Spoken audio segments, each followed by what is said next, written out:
Welcome to the YouTube Creators Hub podcast, where we help you conquer the internet one video at a time. We cover everything from how to start a YouTube channel to how to make a video go viral. And now, here's your host, the one and only Dusty Porter.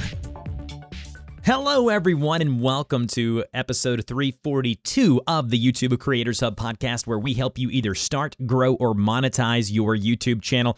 Dusty Porter here, the host of the show. Man, what a week it has been. I just want to quickly and briefly say thank you to everyone who has reached out to me after what I said last week on the podcast about my grandmother passing. Just know that your prayers and your thoughts and your words to me mean a lot. A lot of you reached out to me via Twitter or over on the Discord if you are a patron, or via Facebook even, and it means a lot to me, so thank you for doing that. If you don't know what we do here on this podcast, each and every Friday I release a new interview where I talk with a YouTube creator and I chat with them about their success on YouTube or video marketing, or maybe they're on TikTok and they've come over to YouTube. I chat with a content marketer, someone who is a creator, someone who is making a difference, changing the world here on the podcast, if that's how you want to phrase it. And I'm so thankful that I get to do this each and every week. Huge thank you to TubeBuddy for continuing to sponsor the show. Obviously, I have no way of checking this, but this show is almost 10 years old now, which is crazy to even think. And I'm not sure how many sponsors stick on from like almost episode 5 until now. We're almost 350 episodes in. But if you don't know who or what TubeBuddy is, please go ahead and check them out. You get a free month of using everything that TubeBuddy has to offer, all of their old, new, and upcoming tools, and it'll just make your YouTube life that much easier. And speaking of making life easier, we got folks over at patreon.com/DustyPorter. If you don't know, we have a mastermind group that meets once a month. Right now, the entry price is just a $5 tier over on our Patreon page, but after next month, that will go up because we have had such great interest in the mastermind group. Also, I have opened up my coaching and consultation services. Those links will be down below. Whoa, we've got a ton of new patrons this week. I'd like to thank Chase Shelby with Drone Buddy, Anita Wong with over on YouTube, Valerie T, Andrew R, Jim L, Andrew Gibbs with Quick Tech Videos and Lesser Known Adventures, Corbin W, Nathan M, Don C, Mariella M, Fitness with Animal, Joe C, Jose M, Gino S. Thank you all so much for supporting us over there. You guys are the lifeblood of what we do here on the podcast. You've decided that this show and this content is worth you dishing out a few bucks a month. But with that, obviously, you get access to our creator Discord server that is growing immensely. Holy cow, that place is active. It's a hopping over there on the Discord. So if you go to our Patreon page, you can support us. I'm going to be completely frank and upfront with you. You're obviously paying a little bit of money for a little bit of exclusivity. That's what that is. Access to the mastermind group. And then obviously there are paid services such as my coaching and consultation. I've had about 10 calls this week alone that have all been amazing. Thank you to all of my clients and clientele over there. This week, we have a wonderful interview. But before we get to it, I'm going to do something that I never do here on the show. I'm going to do a little bit of asking you something. I'm going to ask you to share the podcast. We continue to grow week after week, month after month, and it is because of you. Do you know someone that is a creator that could benefit from these interviews? Share the show with them. Share them a link to the podcast. It's free. There's no buy-in. You can just share them the show. And also, if you want to help the show grow, you can leave us a review. Again, if we've helped you, if you've listened to this show, go to your podcast player of choice. Leave us a review over there. Let us know the ins and outs and what you think of the podcast. All right. With all of that out of the way, let's jump into this week's conversation. Hello, everyone, and welcome to this week's conversation on the YouTube Creators Hub podcast. Man, super excited about this one this week. I am joined by Mopani. He is a ridiculously loud, enthusiastic party animal full of vibes who shares his journey of becoming a responsible parent over on YouTube. The YouTube channel is called DaddyMopa, M-O-P-A, right now sitting just over the 71,000 subscriber mark.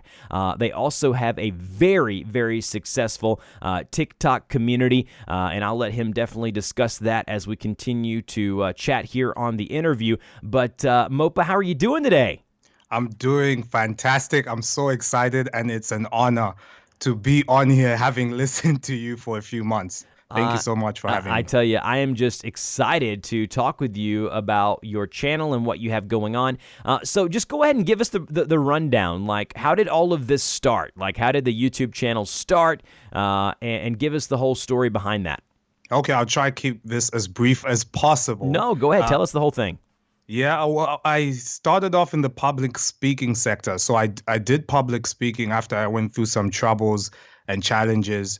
And through doing some self-development, I got into public speaking through Toastmasters and competing. And I was like, wow, I'd really love to do more with this. And I saw this guy called Eric Thomas, this motivational speaker on YouTube. And I was like, I'd like to try that. So I went on and tried it. I created this channel called Mopani MK. It was there to teach youth and young adults how to use their mindset to improve their results. And that went okay. It grew a bit, but at the time I was paying a creative agency to video edit for me. So it wasn't sustainable. So I stopped that and just did the normal social thing that everybody does. So I stopped YouTube. This is around 2015, 2016. And then I just started posting like everybody else. You know, you post when you're out and about. And then I started doing silly videos, and I was doing stories. And the reason I did that was because I was scared of view counts and likes, you know, if you don't get enough, what everybody worries about. And so I started becoming sillier, doing funny content. And then my wife was like, you know, you're actually kind of funny. Perhaps you should start posting them. And I wasn't sure. But anyway, I carried on with the stories. And then lockdown happened. And like everybody else, some people started getting into TikTok. I continued, but then my wife got pregnant. Now, the interesting thing for that is I then started doing a lot of videos, silly videos about her being pregnant, the experience on TikTok. And what I did with TikTok was I didn't add my friends, because what happens usually is you tell your friends, support me and everything. But over time, it's not sustainable because your followers are not actually interested in your content. They're just helping you out. So I went on TikTok and just started posting random videos. And it started off by kids following me for some strange reason. So my first 50 followers were kids, like 14, 15 and stuff. And I didn't know why. But anyhow, my son arrives, and my wife tells me, you know, what if you did the journey of being a dad? And I was like, I'm a social party animal, and kids wasn't really my sector. And I just went along with it. I was like, okay, we'll post the journey. So I started doing that. And I posted silly videos, what it's like to be a dad, sharing that content. And I do comms in profession, so I saw the importance of being consistent. And I said, you know what, why don't I just try push this? So last year in 2022, I just started being more consistent. And one day, a video just spiraled out of control. I mean, I probably had like 200, 300 followers. And overnight, I had 1,000. And I didn't understand why. And suddenly, people really just sort of found what they liked, you know? And it was just this video of me. My son thought my wife was leaving, and he was crying. Then suddenly, when he realized he was going, he suddenly became happy. And I posted that, and then it went into the hundreds of thousands of views. And then since then, the TikTok really started picking up. And so I did that, and this is June, and it started growing from 1,000 to 3,000 to 6,000 to 12,000. And after 2-3 months, we went back to the concept of, why don't we start YouTube again?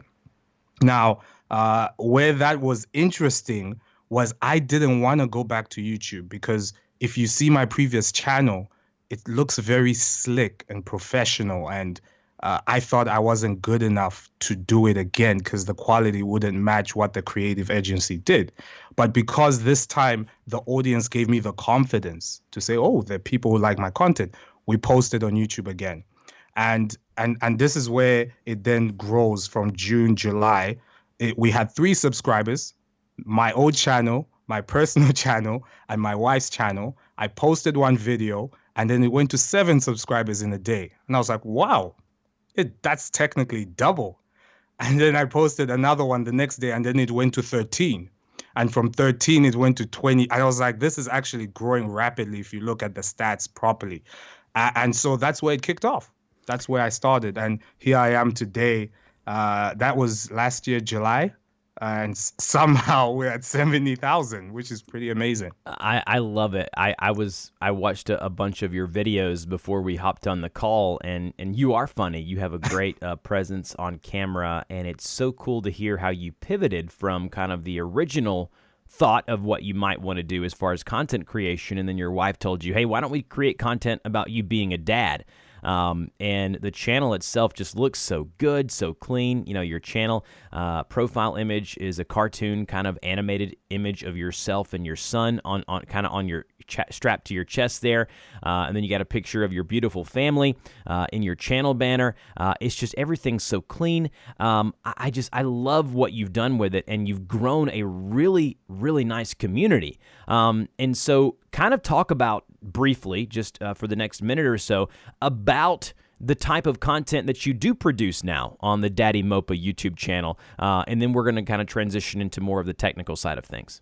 Yeah, absolutely. My bio is the journey of a party animal becoming a responsible parent.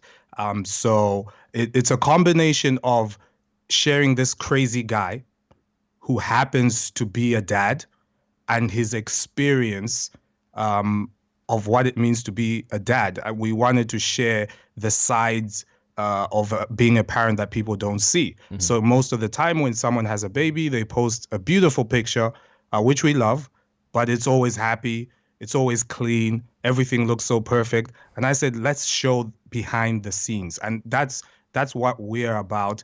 How I select that is I simply just post what I think or what we think is funny. We record, me and my wife laugh about it, and we just share that and make it punchy, you know? Yeah. That's how we go about it. I love that. Yeah, the behind-the-scenes look of being a dad. Being a dad of 2 little girls myself, I can tell you that the behind-the-scenes sometimes is messy and dirty and not fun because, you know, you got all these things that you want the best for your kids, right?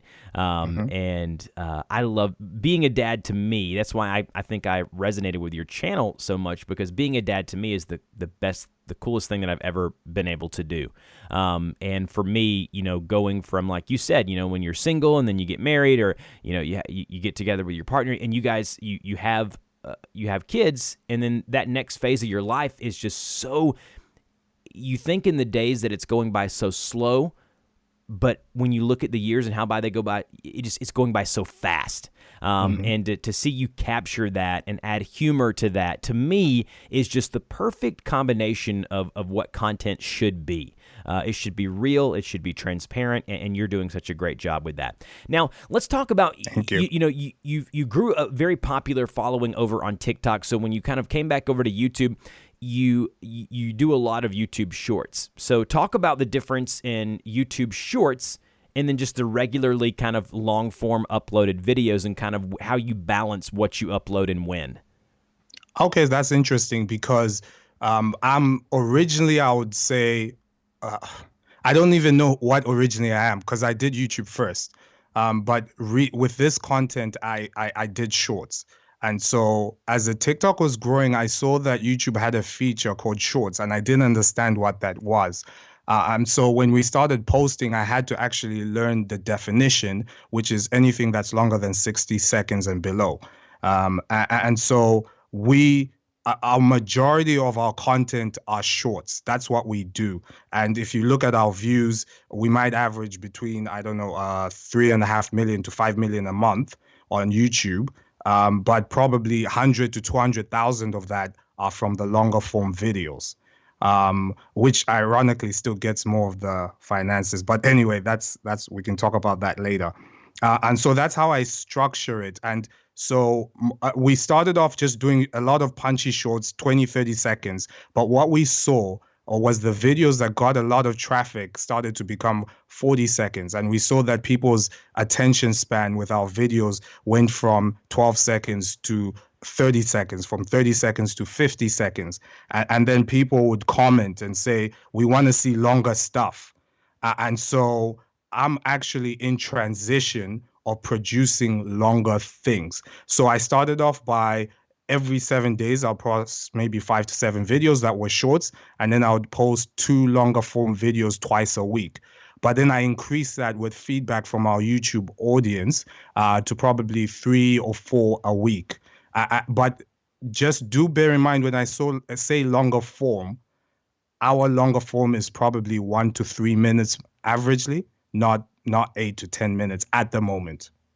Yeah, so I think the difference there is that they're wide view videos, right? They're not the vertical videos. But the way that you do them is very unique. I see some of them, most of them, like you said, are between the 1 to 3 minute mark, and then you have your YouTube Shorts. Now, you talked about most of the financial side of things are currently with the longer form videos. I would agree with that. YouTube has just recently released their monetization options for Shorts creators. And as the time has progressed here the past few weeks, we've realized that that's not very much money. It's going to be very interesting to see how this plays out, because advertising on that type of content, to me, there's not as much value as if someone's watching a 10-minute tutorial or someone's watching a 20-minute vlog or whatever it may be, where you can put a couple of ads there. I think the future of monetization for TikTok and things like that, maybe a premium account for people watching it, or maybe advertisers or sponsored videos, whatever it, for like a set of videos for short form video. So what are the differences there on monetization? Can you talk about that as far as like making money from the long form content as opposed to the shorts? Yeah, absolutely. I think it's a valid point, and that's actually one of the reasons people move over from TikTok to YouTube, because the short fund in TikTok wasn't great, to say the least. And so what happens? Oh, sorry, I lost my trail of thought. So your question was about the difference in shorts monetization as opposed to the long form content. Yeah, so at the moment, I can't remember whether it's RPM or CPM, but on our longer form, it's not a lot compared to other videos, but I think it's around 5 to 6 or £6 something. And then the one for shorts is less than, I don't know, 10 pence, And so what that looks like at the moment, I know they just changed it. Probably the last 28 days, it probably just says I got, I don't know, some 100 or 200, I can't remember. And whereas the longer form will probably produce between 800 and 1,000 at the moment in terms of ad revenue. I don't know if that's how specific you wanted me to be. Yes, yeah, that's exactly what I wanted you to tell me, because that's, and as far as monetization on TikTok goes, is there any there? Are you monetized? Are you making any money over there? Well, TikTok, I have a not political relationship with them, but I pulled myself off the fund program. Now, the reason I did that was, again, we can speak about this later, but TikTok actually banned me when one of our videos went viral. And we can talk more on that. But what I noticed when we came back after they brought us back, our traffic dipped. And we don't understand why. So we have over 100,000 followers. But if you look at our engagement, it looks like we have 10. And I still get comments today of people saying, oh, we found you. So I don't know how the algorithms are working. But what I did see some creators talk about is they thought that when they went on the funds, their traffic was limited and controlled. So I was just playing around to see what differences it makes. So I came off, and I was probably making around 120 pounds a month from when I was on it, and it kept reducing for some strange reason, which I don't understand. Yeah, interesting. Yeah, I know so little about the monetization methods of TikTok. I'm learning, and I'm definitely diving in. That I don't want to speak too much on it because I don't want to outspeak my knowledge, which a lot of creators do sometimes, and I feel that's something that I don't want to do here on the podcast. So, as far as you in providing for your family, I assume you still have, I guess, do you have a full-time job? Or are you trying to transition to do content creation full-time? Kind of tell us where you're at there. I still have a full-time job, and I probably will do for a few more years. I would love to make this full-time. I am a content or communications manager. I'm in comms, and I love what I do, and I guess it goes hand in hand with being a content creator. It does, yeah. And so I still feel I have much to learn, and I would very much like to keep a job for now. And so that's not our main income. That's just an additional income right now. Going forward, I would love to make this full time and do more with this, because I can see it has so much potential. And right now I'm limited with time because of my full-time job. Yeah, I love that. I grinded my full-time job plus content creation for almost 6 years, and then I was kind of forced out because we had a staffing cut during some downtimes, and I was one of the people who were let go from my job, and so it was kind of forced upon me. But I remember coming home that week and telling my wife, being like, I was so discouraged. I loved my job. I loved the people at my job. I loved being able to do content on the side, but I remember her just telling me, and she was very supportive, and I talk about having support with your family and spouse. It is so critical. And she just told me, she said, yeah, let's give it a go. I said, well, what if I did this full time? And I just went kind of like full throttle on YouTube and podcasting and voice work and things like that. And she never once doubted. She said, you know what? I'm a teacher. I have insurance. Let's do it. Because the only thing that we were worried about was the insurance side of things, because insurance is very expensive when you're an entrepreneur. So I just love that. Looking back now, like looking at your time up to this point where we are currently on your channel, what would you say has been the most difficult thing for you, as far as like, has there been a roadblock or a failure or something that you can look back at and say, this was kind of the hardest thing that I've had to deal with up to this point in content creation? That's an interesting, I think I have a few. Yeah, give them to me. Absolutely. First one was just the belief that you can do something with it. I think I really struggled. It hurt me with my previous channel when people would ask, why don't you go back to YouTube? And I couldn't look them in the face and tell them I was scared because I wasn't good enough to compete against the creative agency that created my previous channel. You can check it out. It's Mopani MK. And the videos are very clean and professional, as I said. But that was a blocker. And my son sort of saved me. That was one of the biggest barriers I broke internally, because when I saw these videos performing and I passed my subscribers from my previous channel, it broke that mental block, So that's probably the first hardest thing I had to deal with. The second one was time, When it starts picking up and you become more consistent and you're creating content, it's no longer a hobby, because I think it was your previous podcast, Matt.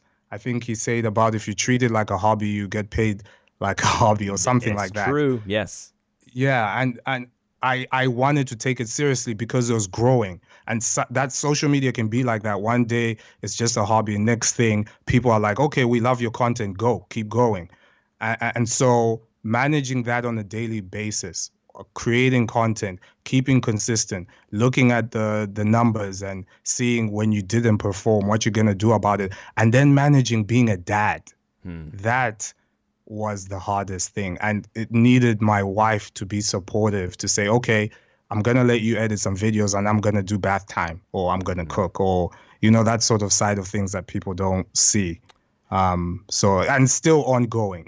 Yes, it really is. And you have to decide as a creator, as a human, at some point, like, how do I want to handle this? Is it going to be something that is part-time or that is a hobby, or is this going to be something that I actually take serious and I want to aspire to do this full-time, or I want to aspire to make a full-time income? I mean, there's a lot of creators that I've had on this podcast who have no desire to leave their full 9-to-5 job or whatever their current occupation is. They love, like what you said, you love comms, you love what you do. I loved what I did. But the thing is that, these people still say, I want to continue working my 9 to 5 or working my whatever you want to say, real job in quotations. But they also want to take YouTube serious as well. So there are so many angles in which you can approach content creation. And I think that's what the beautiful thing about this is. I want to ask you this too. When looking at what you're doing now and the success that you've had, and your journey, you started, you said in 2015, kind of a little bit, and then that's kind of where your journey started till now, 7-8 years later. But do you think there's still room or space on YouTube, on TikTok, as content creators for new people to start today in 2023? Absolutely. There is so much. And I know one of the biggest things people think is it's saturated. Yes. Expand on that a little bit. Because they see people who've been on it for a long time and have millions, or maybe they see more content creators who have tens of thousands and 20,000 and 50,000. But in my head, there's so many angles and niches to doing things. I mean, if you go out there and look for baby videos, there are a lot. There are a lot out there. However, they do things very differently. I think there's I forgot his name. There's a guy who did videos with his daughter in the car, and he would record her and she would sing and she would interrupt. And that's in the same area as me, but our videos are completely different.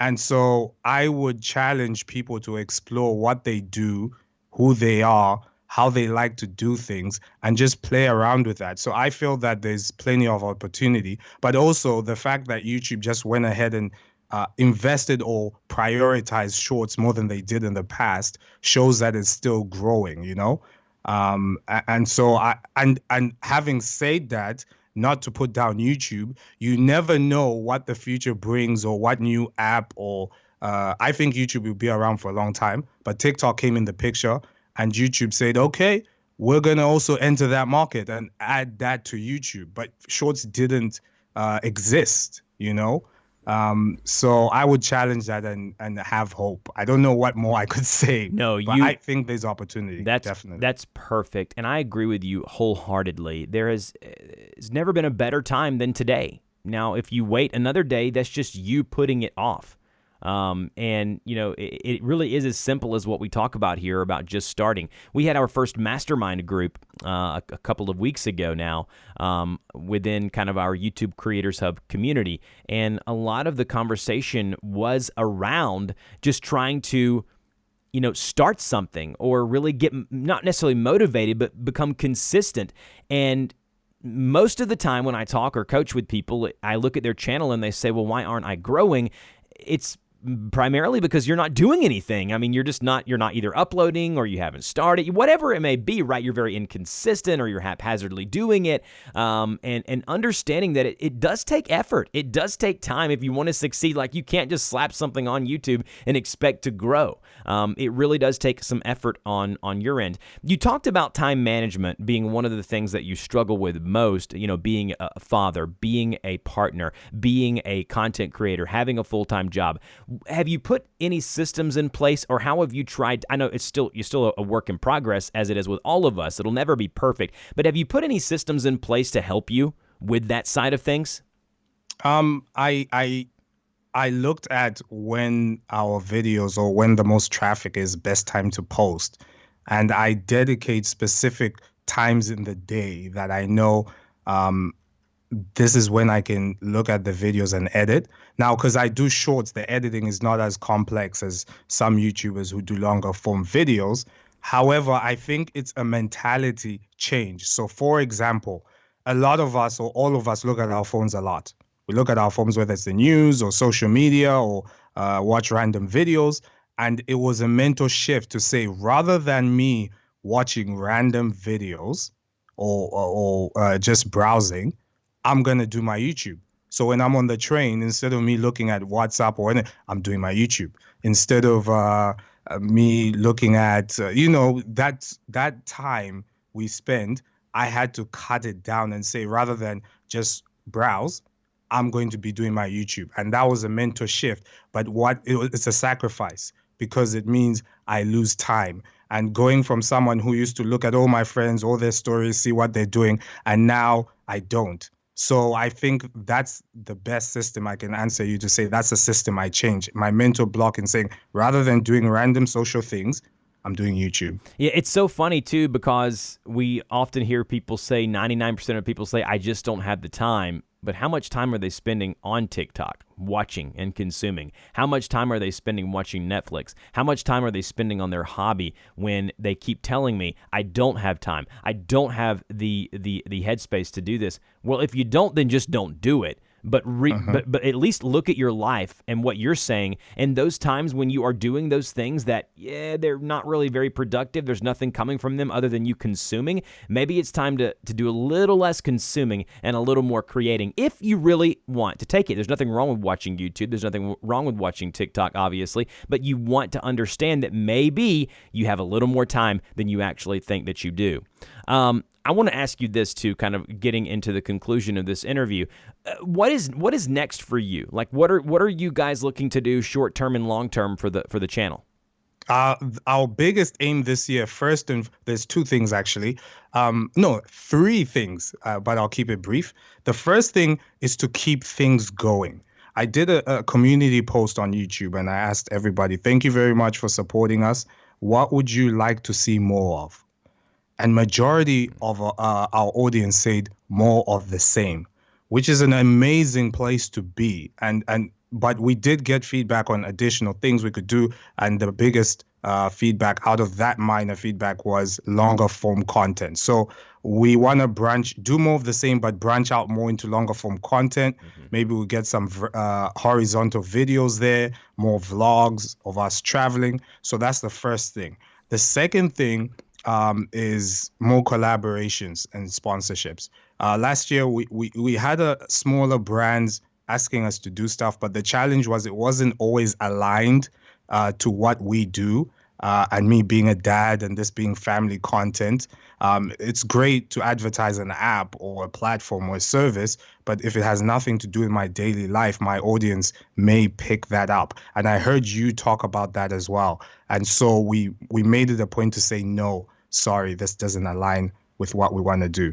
And the third thing is, as we keep growing, I want to position ourselves to grow our income and our income options to be able to consider this as full-time. Because for me, I feel that I, as an individual, have more potential in this domain than I do in the working world, which I love, but I feel like both can go hand in hand. Absolutely. And the last thing I want to ask you is that you mentioned in our kind of, when you inserted your information for this interview, that 75% of your viewers are female.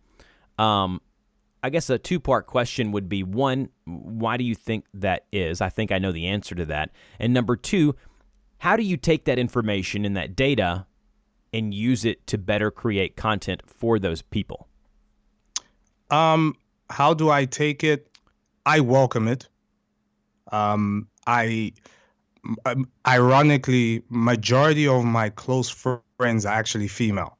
Sure. So I have a lot of friends who are female, and so I'm not uncomfortable or scared in that environment or circle or way of thinking, if you put it that way.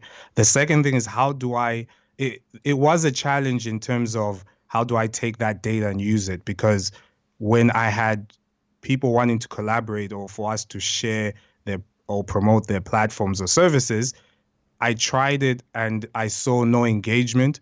And I remembered they're not all football fans. They're not all dads. They're not. And so I had to really leverage my wife. I had to leverage my wife in looking at the comments and really researching and discussing. And it goes part of comms strategy and content creation, where when you plan, implement, and develop whatever you do, you've always got to monitor and evaluate and learn from it. So for me, it's a learning process where I take what they tell me and try to add that. But it's important that I remain who I am. I can't just do everything they tell me to do, right? Because I am a dad at the same time. But it's a work in progress. as a conclusion. Yeah. I love that. And it is critical to know that data though, right? Like you knew, right? You know that it's, you're 75% female or average, whatever it may be. And knowing that information can help you direct and understand your content better of what those folks want, and asking them, which you've mentioned multiple times throughout this podcast. So just ask your audience, what would they like to see more of? It's pretty simple, right? Like most folks are like, why did my new videos not do well? Or when I pivot to this, why did not it do as well as my other content? Maybe you just need to ask and see kind of what your audience is saying. So that's awesome. All right. What a wonderful interview this has been. Mopani, can you let my audience know where they can get in touch with you on the internet? Yep. Our best place, our main place is the YouTube at DaddyMopa. You can get in contact or in touch at our email, daddymopa@gmail.com. We've got a Linktree profile, but it always directs to that. So that's the best place to find us. And I do my best to look at comments, but if you want a personal message, have a go and email us. Love that. This has been an amazing interview. Thank you so much for your time today, and we will talk to you next time. Thank you. You've been listening to the YouTube Creators Podcast. We want to thank you and invite you to subscribe to the show, as well as support us on Patreon for great perks, such as having your YouTube channel featured on the show and a link on our website. Until next time, keep uploading those videos.